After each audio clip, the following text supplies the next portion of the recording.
Hello, and welcome back to Behind the Meter, an MPSC podcast where we explore the people, policies, and planning behind Michigan's energy future. I'm your host, Mike Byrne, and in this episode, we're plugging into a topic that's charging ahead in a big way, electric vehicles in Michigan. And I guess we're going to have a little bit of dad humor today as well. I am joined today by Commissioner Katherine Peretick of the Michigan Public Service Commission, who brings insight into the regulatory and reliability side of the EV transition. And we're also thrilled to welcome back today former Commissioner and newly appointed Chief Climate Officer at the Michigan Department of Environment, Great Lakes, and Energy, Alessandra Carreon.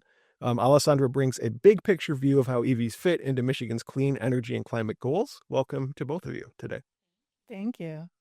So before we jump into the conversation on EVs, Alessandra, I'd love to maybe hear a little bit about your new role, what the Office of Climate and Energy is responsible for, and kind of how that ties in with the EV transition that we're undergoing right now. Sure. So it's great to be back. I am now serving as the Chief Climate Officer at EGLE, which is the abbreviation for the Department of Environment, Great Lakes, and Energy. My remit is to implement the My Healthy Climate Plan, which is our state's plan to achieving decarbonization across Michigan's economy by 2050. And so that looks like ensuring that not only are we getting to net zero greenhouse gas or GHG emissions by then, but after 2050, we maintain net zero and negative emissions from there on. And so that looks like decarbonizing buildings, industry, and transportation. In fact, one of the strategies of the My Healthy Climate Plan is to electrify vehicles and increase public transit. So that's a great link to our work today. And I'll just end on the note that the way the office conducts its work is that we focus on policy planning, prioritizing our actions. We have a series of strategic initiatives and programs that are run out of our office. We make sure that we communicate our impact. So we've hosted an annual My Healthy Climate conference. And then we make sure that we organize and mobilize networks and that ultimately we track our impact. So we maintain the GHG inventory for the state. And that's something that we're really excited about rolling out soon. Excellent. Sounds like there's a lot of great work underway, and excited to have you in this role, but also excited to have you back here today. So yeah, we are going to talk about electric vehicles today and the transition that's underway right now. And I guess I would be remiss if I didn't point out that both of you are part of that transition as well. You're both electric vehicle owners, and so as we have this conversation, we'll probably get some personal insights in terms of your own experience as EV owners as well.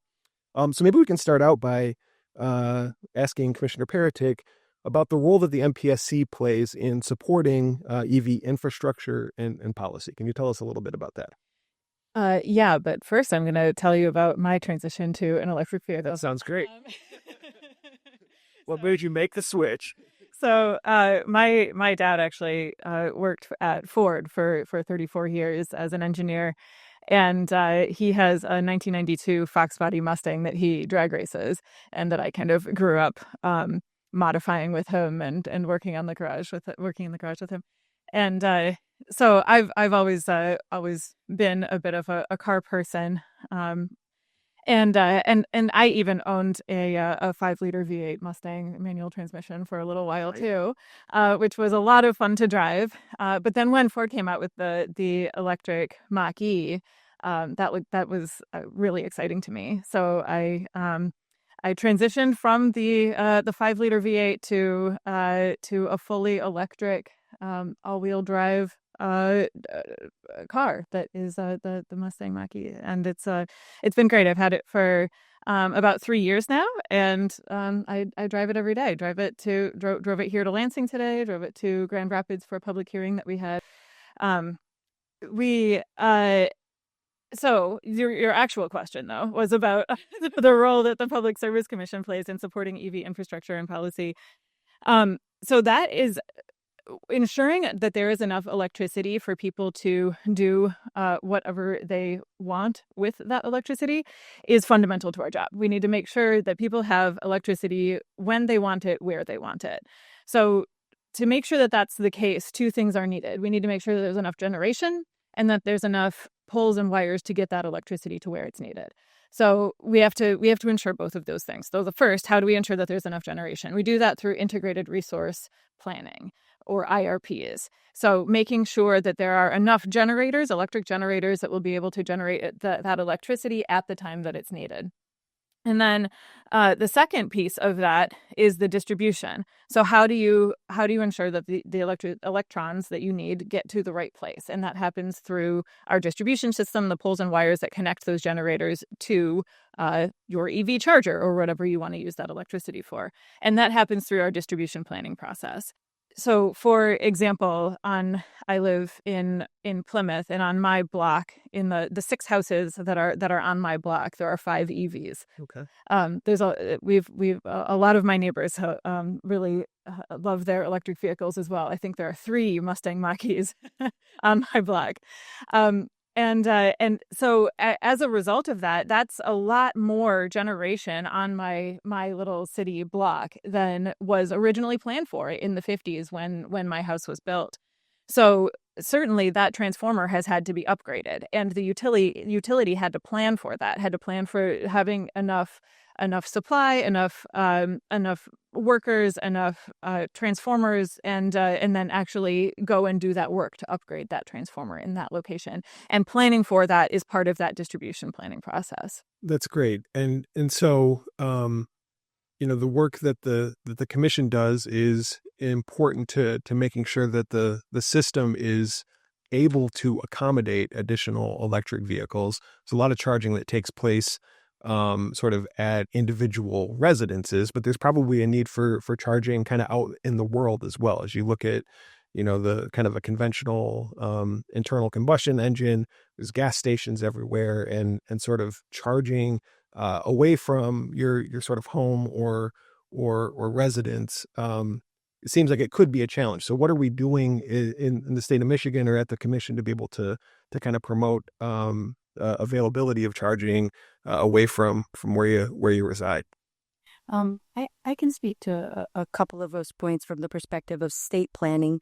So just as Governor Whitmer created the charge to decarbonize our state economy through the My Healthy Climate Plan and the Office of Climate and Energy, under Governor Whitmer's administration, we now also have a Council for Future Mobility and Electrification and the Office of Future Mobility and Electrification. And so between EGLE, and not even necessarily within the Office of Climate and Energy, but actually as part of the department's goals, there are programs that the state has helped create and now maintains around ensuring there's adequate or at least making sure that there's a foundation for charging infrastructure in different parts of the state, such as the Lake Michigan circuit. So making sure that there's charging infrastructure available. And this is a multi-state effort around Lake Michigan for those who might be traveling to enjoy the lake, and also make sure that it's accessible to different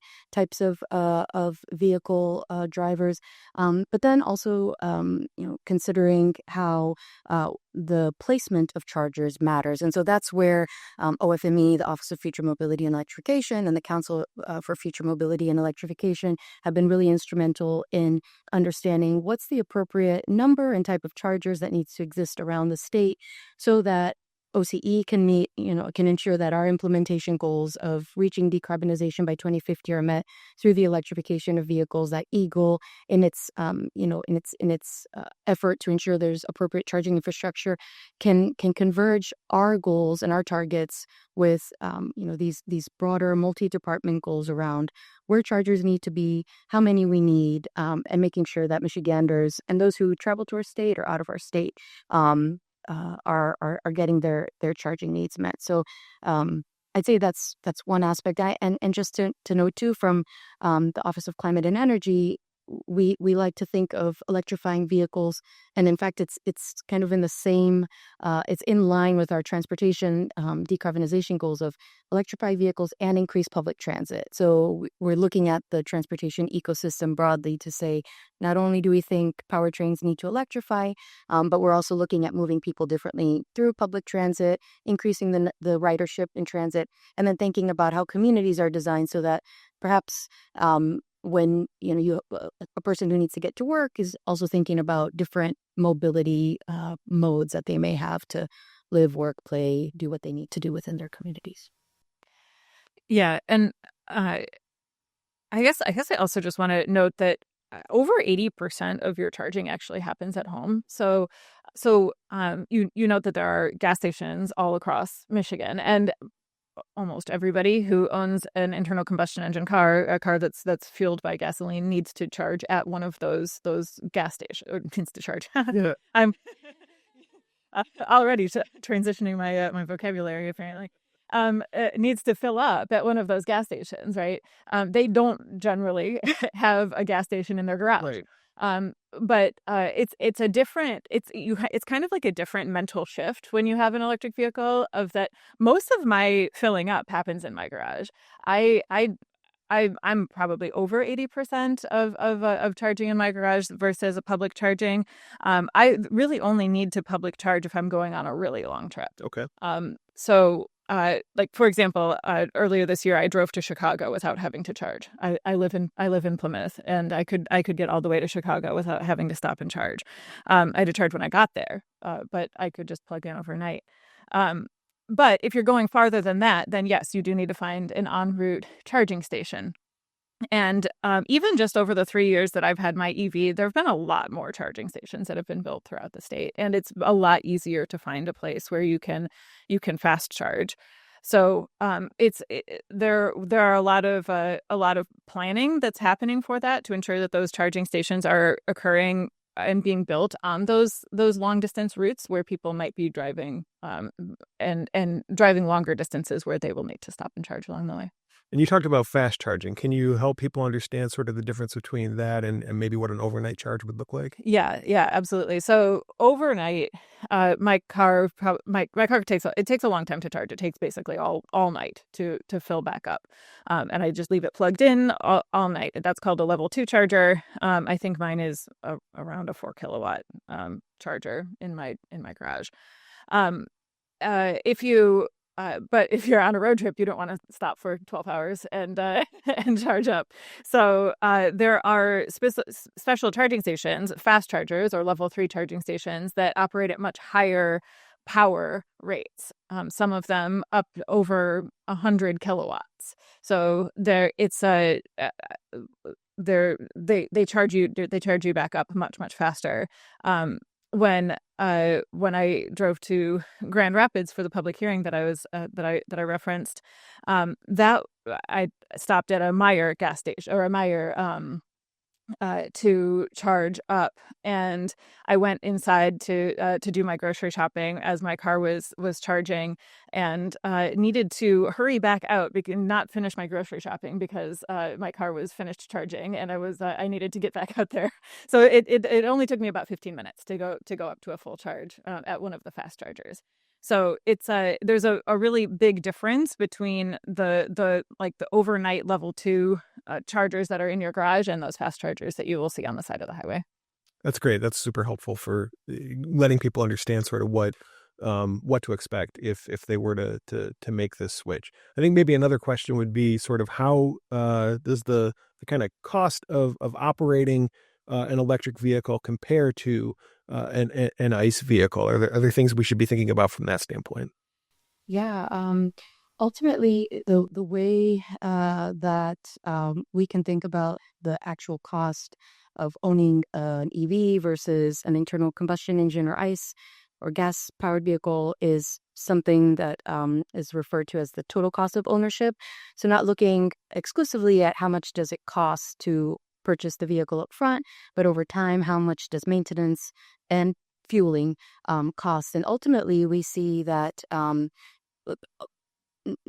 with very few exceptions, EVs ultimately are just cheaper to own. The total cost of ownership is lower by a significant margin. And again, there are exceptions just based on maybe perhaps the way you drive or the type of vehicle you drive. So I don't want to say, oh, in all cases, because I know there's always going to be an exception to the rule. But by far, by a large margin, the majority of times, total cost of ownership of EVs is cheaper. And when there are programs or incentives, rebates for that upfront cost of purchasing EVs, that total cost of ownership, ultimately goes down because it is cheaper. And that is something, again, that even at EGLE, we're paying close attention to in terms of not just the cost of vehicle itself, but again, that's where the role of preparing the state for charging infrastructure is important, so that we are contributing to the availability of chargers. So, the cost of ownership, factors in not just the cost, but I think accessibility is important in this discussion too. Yeah, and another thing that we need to plan for at the Public Service Commission is making sure that the charging of those electric vehicles is not negatively impacting the electric grid. Sure. And one of the ways that we can actually incentivize the electric vehicles to actually better utilize the electric grid and drive down costs for other electricity customers is by incentivizing those vehicles to charge overnight when there isn't a lot of other usage of the electric system at that time, because most people are asleep, they're not using electricity nearly as much. We have excess capacity at our power plants overnight. So it's cheaper to generate electricity overnight. So it makes more sense to then incentivize those electric vehicles to charge overnight. So most of our utilities in Michigan offer a rate overnight that is cheaper to charge. So it's called a time of use rate, or another kind of incentivized electric vehicle charging rate. Again, using my trip to Grand Rapids as an example, I used almost a full charge by the time I got home. So I just looked up this morning how much did it cost me to recharge to get a full tank when I after that trip, and it was $15. So a full tank for me overnight with my overnight charging was a little less than $15, which is pretty good, especially for a high performance car like that one. And so on average, as Alessandra very accurately noted, it's hard to speak in generalities about how much you're going to save, right? Because of differences in vehicles, differences in usage, differences in how you charge. It's cheaper to charge at home overnight. It's a lot more expensive to do the fast charging when you're out in public areas. But on average, yearly savings for filling up your vehicle for an electric vehicle is around either $700 or $1,100, in that range, depending on what you drive. That's really significant. Yeah, that's it. And I should have answered a question by answering the question that wasn't asked as well. But I do want to share too that I'm also an EV driver. And just to kind of put it in plain terms for listeners, we've had our EV now for, I want to say almost 7 years, maybe like a little over 7 years. And if you think about it, like that's 7 years of never having to pay for an oil change, never having to get, hopefully it doesn't happen, any kind of transmission or engine work checked. And we don't anticipate it because it's simply not feasible within an electric vehicle. So there's certainly, again, just through my own personal experience, a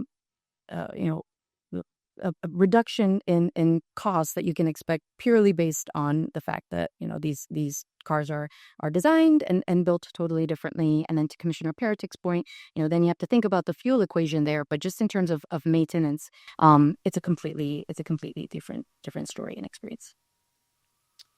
Maybe one more question I'll ask is, whether the state is working with automakers or utilities to prepare for the EV future. I know Commissioner Peretick, you talked about sort of the integrated resource planning process, the distribution planning process, but I think there's also some stuff that the commission has done related to transportation electrification planning. And I think former Commissioner Carreon, when you were here, you helped to take a leadership role in moving forward on some of those things. So yeah, can we talk a little bit about any of those kind of planning efforts, either at the commission or at the state more broadly? Yeah, maybe I'll start just with the transportation electrification plans at the state, and I'll let you talk about the Council for Future Mobility and how it's happening more broadly. But part of what we do, I already talked about our integrated resource planning process, or IRPs, and our distribution planning process. We also do transportation electrification planning, and yes, there's a lot of overlap there with the transportation electrification plans and those other two plans, the planning for generation and planning for distribution that I already mentioned. But because this is so new, and because the scale of the increased electrification from electric vehicles is so much different than what we've been planning for in the past, we found the need to create the specific plan that our utilities will submit to the commission and is public for anybody to take a look at. And it brings in additional parties to allow them to participate in the process, parties who have never really had to think about utilities before or think about the Public Service Commission before. Or companies like the automakers, like Ford and GM, companies like the charger infrastructure building companies. So it allows them an opportunity to participate in our process and contribute to the planning and information gathering for the utilities to make sure that we're accurately planning for that future, and putting the investments that the utilities are making in the right places, so the infrastructure can best serve customers and ultimately keep costs down.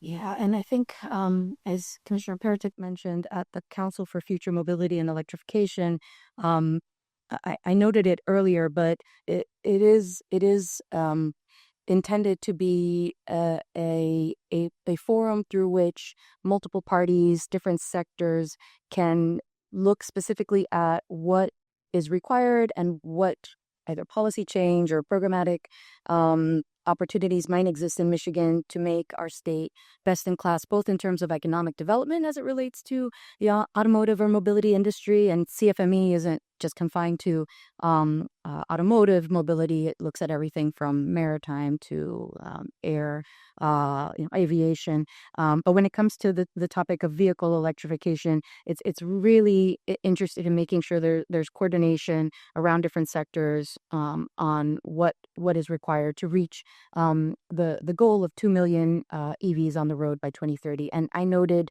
earlier an effort to more precisely understand where does charging infrastructure have to exist and how many chargers and what types of chargers might be needed in order to accommodate that mobility goal. So I think that's one example of how the state works with different sectors, including automotive, to prepare for vehicle electrification. But I think there are a couple of additional layers that are important to call out too. And again, I'll speak from EGLE's perspective. So while not specifically within the Office of Climate and Energy, this is going to enable our climate goals. And that's also working with local units of government around zoning, planning for charging infrastructure, and ultimately to especially within the materials management division of EGLE, there's also just sort of an effort at ensuring that end of life vehicles have a place to go to, so that there's circularity around battery recycling. So I think that there's virtually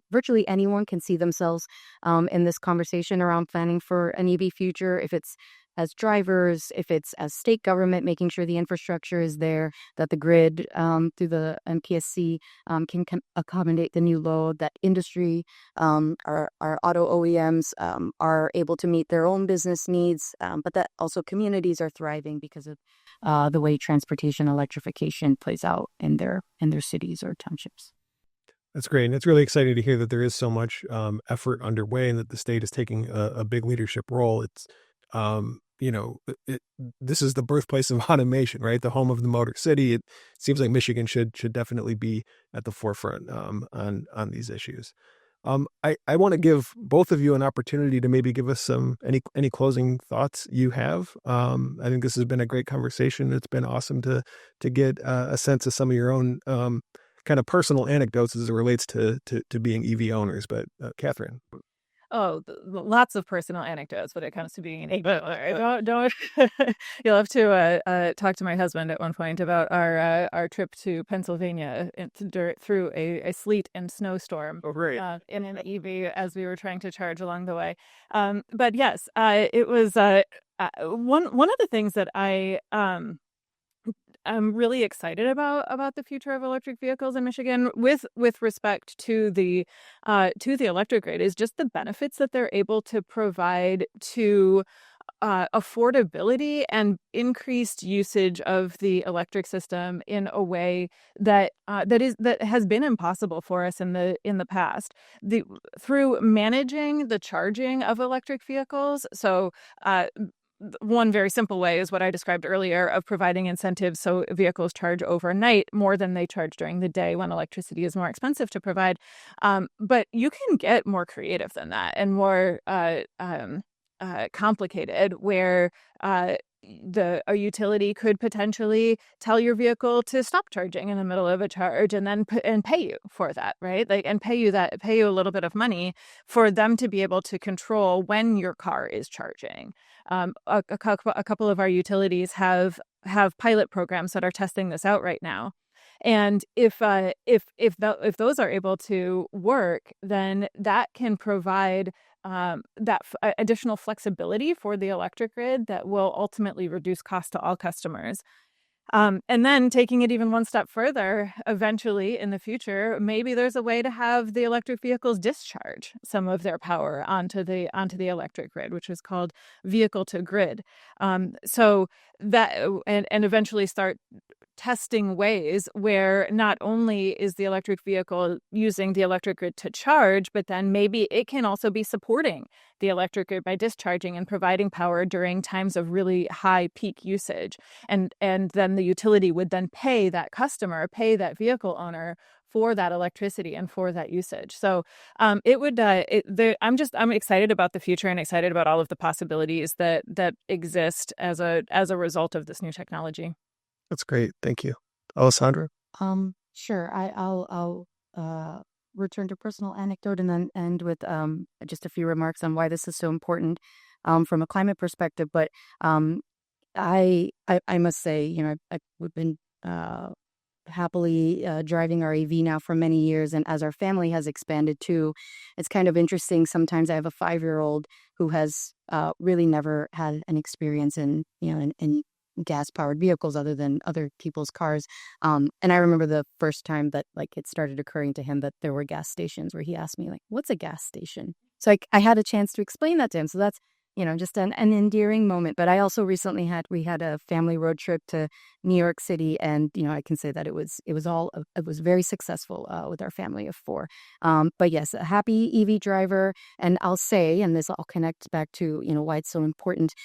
It's also just great to not to maybe introduce to my children, but just sort of realize tangibly the benefits, as Commissioner Peretick was noting, in terms of benefits around not having to think about or experience air pollution that comes from vehicles. One of the things that EGLE is one of the pride moments of pride or at EGLE too are around programs like our clean electric school bus sort of initiative. And so, EGLE was able to support the purchase of electric school buses within the state. And when you think about the impact at scale around eliminating tailpipe emissions within communities, I think that's really impactful.